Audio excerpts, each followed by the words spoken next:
मध्ये एक पर्सनल गोष्ट सांगायची झाल्यास, आपले आई वडील असतील किंवा सख्खा भाऊ असेल, जास्तीत जास्त आई वडील नेहमी विचार करतात की माझा मुलगा काहीतरी मोठ्या पदावर गेला पाहिजे. पण आई वडिलांनंतर रिअली कोणी कधी असेल, I am not getting emotional but it is practical, भावनिक नाही बोलत आहे, वास्तविकता बोलतोय.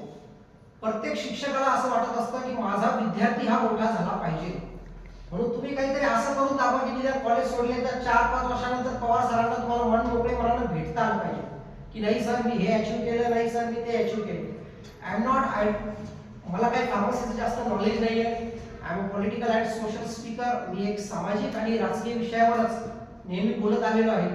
म्हणून जे काय तुमचं करिअर आहे ते पवार सरांनी ज्या पद्धतीने सांगितलं की तुम्ही काहीतरी अचीव करा, म्हणजे अचीव केल्यानंतर सरांनाही सांगता येईल बाबा माझा विद्यार्थी ह्या पदावर आहे, हे करतोय आणि खरंच तो असा होता तसा होता. तुमच्याबद्दल दोन गोष्टी त्यांनाही माघारी चांगले बोलता